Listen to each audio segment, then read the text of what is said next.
कपालिनी भीमरूपा वाम गुल्फो विभाषके भैरवश्च महादेव सर्वानंदः शुभप्रदा या देवी सर्वभूतेषु शक्तिरूपेण संस्थिता तमलुके स्थिता देवी वंदेहं भार्ग भीमका भक्तानां वरदान नित्यं भयं हरति सर्वदा भार्ग भीमा महादेवी पातु नः सर्वतो मुना तमलुकपुरी मध्य विराज से जगदम्बिके भार्ग भीमे नमस्तुभ्यं भक्तानां दुःखनाशिनी शक्तिपीठेषु विख्याता सर्वसिद्धिप्रदायिनी त्राहि मां करुणा सिंधो मातर भीमेश्वरी शुभे। नमस्कार दोस्तों, आज हम आपको लेकर चल रहे हैं एक ऐसे पवित्र शक्तिपीठ में जहां माता की दिव्य शक्ति आज भी भक्तों की मनोकामनाएं पूर्ण करती है। यह है पश्चिम बंगाल के तमलुक में स्थित मां बरगा भीमा का पावन धाम। बरग भीमा मंदिर पश्चिम बंगाल के पूर्वी मेदिनीपुर जिले के तामलुक में स्थित एक प्राचीन हिंदू मंदिर है।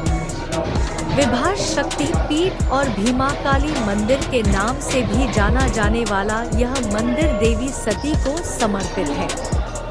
51 शक्तिपीठों में से एक यह विशेष मंदिर पश्चिम बंगाल के पूर्वी मेदिनीपुर जिले के तामलुक गांव में रूपनारायण नदी के किनारे स्थित है। यह एक काली मंदिर है। महाभारत में इस स्थान का उल्लेख भीम द्वारा प्राप्त स्थान के रूप में मिलता है। इस मंदिर को माता दुर्गा का 51वां शक्तिपीठ माना जाता है, जहां सती का बायां पंजा गिरा था। स्थानीय कथाओं के अनुसार ऐसा माना जाता है कि इस मंदिर का निर्माण मयूर वंश तामलुक राज परिवार द्वारा कराया गया था। पश्चिम बंगाल सरकार ने इस मंदिर को धरोहर स्थल घोषित किया है। वर्तमान मंदिर बहुत पुराना नहीं है, क्योंकि मध्य युग में बंगाल पर इस्लामी कब्जे के बाद इसका पुनर्निर्माण किया गया था। प्राचीन बंगाली साहित्य में इस मंदिर का कई बार उल्लेख मिलता है। यह मंदिर बंगाली हिंदू और बौद्ध संस्कृति का मिश्रण है। इस शक्ति परंपरा के कारण मिदनापुर जिले के कई स्वतंत्रता सेनानियों ने यहाँ शपथ ली थी कि वे धर्म के मार्ग पर चलेंगे और सशस्त्र क्रांति की सहायता से अपनी मातृभूमि को मुक्त कराएंगे। प्रसिद्ध क्रांतिकारी खुदीराम बोस यहाँ पूजा करने आते थे। स्थानीय लोग इस मंदिर में दुर्गा पूजा,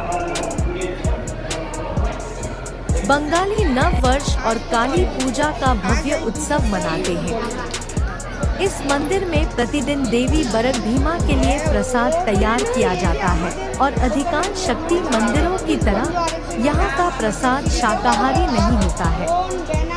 यहाँ देवी का प्रसाद मांसाहारी होता है और उनके लिए पकी हुई स्नेकहेड मुर्गे, सोल माछ अनिवार्य है। बलि की रस्म अब समाप्त हो चुकी है, लेकिन साल में एक बार यह होती है।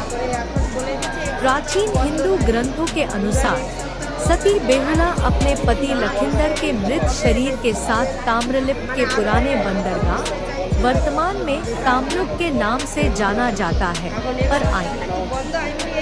लखिंदर ने देवी मानस के आदेश पर केले के पेड़ों से बने एक तैरते हुए किनारे मंडस पर बासरघर में प्राण त्याग दिए थे। इतना ही नहीं, अपने पिता दक्षराज के महल में अपने पति द्वारा किए गए अपमानजनक अपमान को सुनकर देवी सती क्रोधित हो गई और उन्होंने आत्मदाह कर लिया। इसके बाद अत्यंत क्रोधित होकर भगवान शिव वहां आए और उन्होंने सती मां के पवित्र शरीर को अपने कंधे पर उठाकर तांडव नृत्य शुरू किया, जिससे संपूर्ण ब्रह्मांड का नाश हो सकता था। उस संकट की घड़ी में भगवान विष्णु ने स्वयं को छिपाकर माता सती के पवित्र और निष्कलंक शरीर को अपने सुदर्शन चक्र से 2 भागों में विभाजित करके भगवान शिव को मात देने का प्रयास किया। सुदर्शन चक्र की सहायता से सती मां के 51 पवित्र पीठों की उत्पत्ति हुई। तामलुक में देवी माता के बाएं पैर का टखना गिर गया और उससे एक शक्तिपीठ का निर्माण हुआ। उस पीठ का नाम विभाषा है। इस पीठ की देवी माता भीमपुरा है, जिन्हें मूल रूप से बरग भीमा के नाम से जाना जाता है। महाभारत काल में नरपति ताम्रज या ताम्रध्वज का शासन था। उस समय एक मछुआरी राजा ताम्रध्वज को प्रतिदिन मछलियां उपलब्ध कराती थी। इसके लिए उसे हर दिन घने जंगल से होकर एक लंबा रास्ता तय करना पड़ता था। इसके लिए उसे अपनी मछलियों को एक कुंड के पानी में डुबोना पड़ता था, मानो मछलियां मरती नहीं हो। ऐसा करने के बाद यदि कोई मछली मरने वाली होती तो वह तुरंत जीवित हो जाती थी।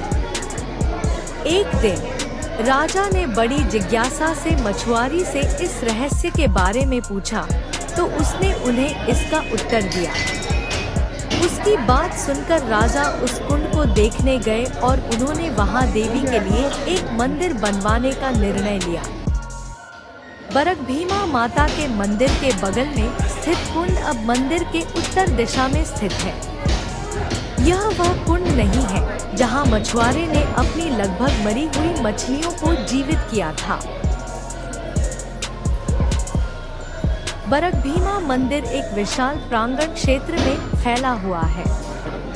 मंदिर के भीतर शिवलिंग के बगल में काली देवी की एक पत्थर की प्रतिमा स्थापित है, जो सफेद संगमरमर की चारदीवारी से घिरी हुई है। इस मंदिर की अधिष्ठात्री देवी काली है, जिनकी पूजा राक्षस संहारक महिषासुरमर्दिनी के प्रतीक के रूप में की जाती है। देवी की 4 भुजाएं हैं। ऊपरी 2 भुजाओं में त्रिशूल और एक मानव खोपड़ी है, जबकि निचली 2 भुजाओं में वे राक्षसों का वध करने के बाद उनके सिर धारण किए हुए हैं। मंदिर की वास्तुकला कलिंग मंदिर के मकबरों और बंगला आच्छाला नट मंदिर शैली से मिलती जुलती है। यह मंदिर हिंदू, उड़िया और बौद्ध संस्कृति का मिश्रण है। इस मंदिर का पुराना निर्माण इस्लामी आक्रमण के दौरान नष्ट हो गया था और वर्तमान मंदिर प्राचीन मंदिर के अवशेषों पर बनाया गया है। यह मंदिर 60 फीट ऊंचा है। मंदिर के पास एक तालाब है और इसमें सीढ़ियां बनी हुई हैं, जो बहुत पुरानी है। यह बहुत साफ सुथरा और सुव्यवस्थित है। अन्य जगहों की तरह यहाँ पांडा की समस्या नहीं है। सामने वाली लेन के ठीक अंदर ही पार्किंग की सुविधा उपलब्ध है। नागरिक पुलिस या ग्रीन पुलिस बेहद मिलनसार है। सर्वशक्तिमान ईश्वर को श्रद्धांजलि अर्पित करने के लिए मन को भगवान पर केंद्रित करना चाहिए। इस प्रकार की आराधना से हम पर बहुत अच्छा प्रभाव पड़ता है। बरग भीमा मंदिर सुबह 4 बजे खुलता है और शाम 7 बजे बंद होता है। दोपहर में भोग के लिए मंदिर 30 मिनट के लिए बंद रहता है। यदि पर्यटक और श्रद्धालु पुष्पांजलि अर्पित करना चाहते हैं तो उन्हें घर से निकलने से पहले स्नान कर लेना चाहिए, अन्यथा उन्हें गर्भगृह में प्रवेश करने की अनुमति नहीं दी जाएगी। इस मंदिर में भोग ग्रहण करने का विकल्प है, जिसे संबंधित मंदिर के पुजारियों द्वारा पकाया जाता है और वहीं ले जाया जा सकता है। भोग की विशेष वस्तु शोल मछली और आम की चटनी है। पर्यटक और श्रद्धालु 70 रुपए में यह भोग ग्रहण कर सकते हैं। बरुनीर मेला मकर संक्रांति के दौरान मनाया जाता है और भीम मेला माघ शुद्धा एकादशी पर मनाया जाता है। रथ यात्रा बंगाली महीने अशर में मनाई जाती है। चरक मेला भी मनाया जाता है। अन्य महत्वपूर्ण त्योहार शरद पूर्णिमा, दीपावली, सोमवती अमावस्या, राम नवमी और नवरात्रि है। यह कोलकाता से लगभग 87.2 किलोमीटर, खड़गपुर से 85 किलोमीटर और दक्षिण पूर्वी रेलवे ट्रैक पर NH 116, SH4 और तमलुक जंक्शन रेलवे स्टेशन से अच्छी तरह से जुड़ा हुआ है। तमलुक राजमार्गों और रेल मार्गों से अच्छी तरह जुड़ा हुआ है। रेल मार्ग निकटतम रेलवे स्टेशन तमलुक जंक्शन है, जो कोलकाता से कई ट्रेनों से जुड़ा है। सड़क मार्ग कोलकाता से नियमित बसें और टैक्सियां तमलुक के लिए उपलब्ध है। मंदिर सुबह 5 बजे से रात 9 बजे तक खुला रहता है। दर्शन के लिए सबसे अच्छा समय नवरात्रि या शरद पूर्णिमा के आसपास होता है।